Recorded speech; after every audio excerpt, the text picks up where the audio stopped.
Okay, so what I'm going to try and do is just give you some charts and a couple of tables just to paint a little bit of a picture that you already know.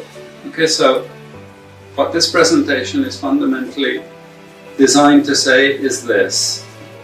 Africa, historically, sub-Saharan Africa, has been fundamental to the global prosperity of the advanced countries. Okay? And Africa had a role to play. It has a role as a raw material producer. We will not allow sub-Saharan Africa to escape that. Okay, we do everything to keep sub-Saharan Africa where it is, also impoverished. It's absolutely vital for the prosperity of everyone else. So let's get clear about that.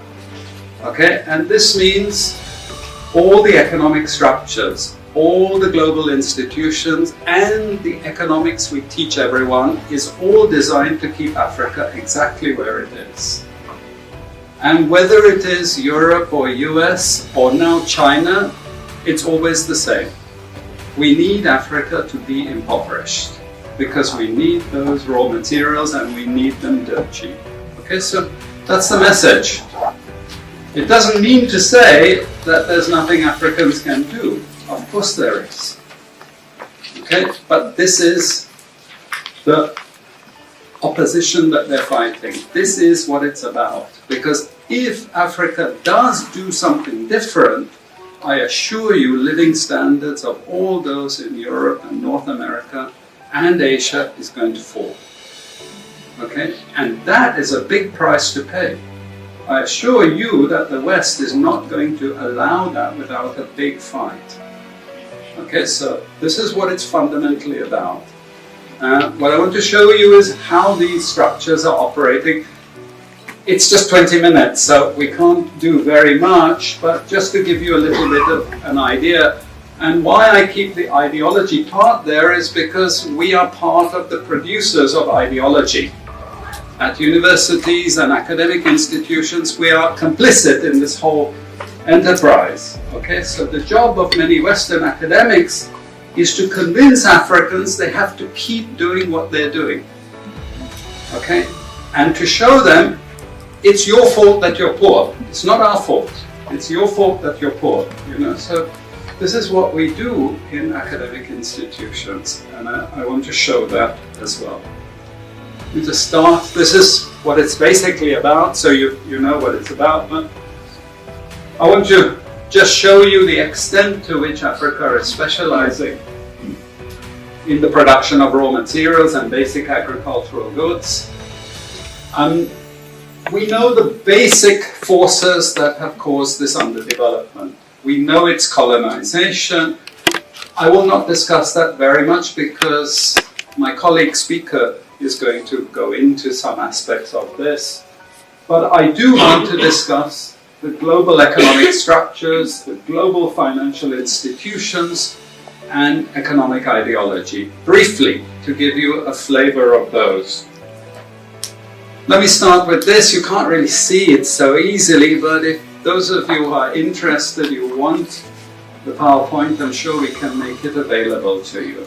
But the thing that you really need to see is the top line.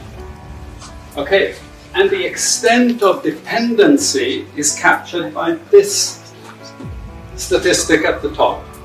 Okay, and you compare it with all other income groups, and what you see is essentially in that one statistic how dependent sub-Saharan Africa is on raw material production. Okay, this is the very heart of what makes sub-Saharan Africa beat. Okay, here, just to have a look at one very important additional statistic, with all this export coming from sub-Saharan Africa, how much does sub-Saharan Africa account for in terms of global trade value? We know there are vast resources coming from there, but look at the bottom line in terms of global trade value. Look at that. 0.5%, 1975, 0.95% going down to 0.1. To 0.1. Meaning that with all these vast resources being produced, how much are they getting for it? Nothing. Nothing. This is a very significant piece of data. Then I just want to show you what has happened to Sub-Saharan Africa, because what we know, and from all studies, no country ever develops without manufacturing. Okay, producing raw materials will not take you anywhere. Producing basic agricultural goods will not take you anywhere.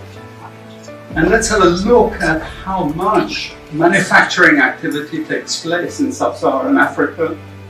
We can look over the last 15 odd years, 15, 20 years. And we see manufacturing has actually declined as a percentage of the total. This is percentages of total production in Sub-Saharan Africa. How much of it is accounted for by manufacturing? So this figure here is 17% of the total. Most of the rest, when we talk of industry, it includes manufacturing, but the bulk of it is mining. Okay? Raw material extraction. This is the bulk of it.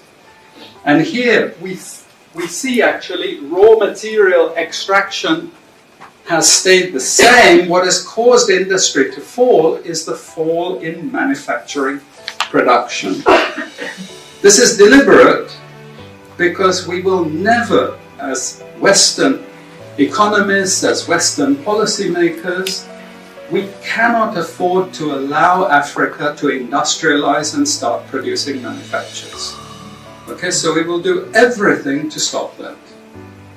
And I'm going to show you how we actually block that.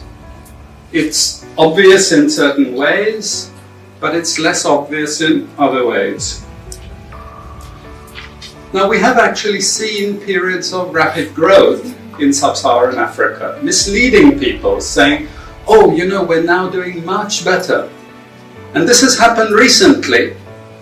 Recently, I've had students come and tell me, we've done much better now. And you can see growth rates rose quite sharply in recent times.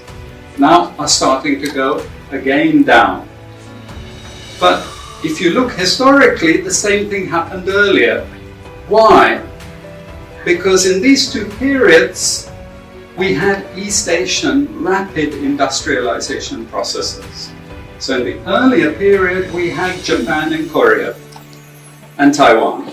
Okay, rapid growth, sucking in raw materials from Africa, driving up the prices, and then Sub-Saharan African countries grew. Exporting raw materials, they grew. But after those countries finished industrialization, then Sub-Saharan African growth rate again fell. Okay, but along comes China. Next wave.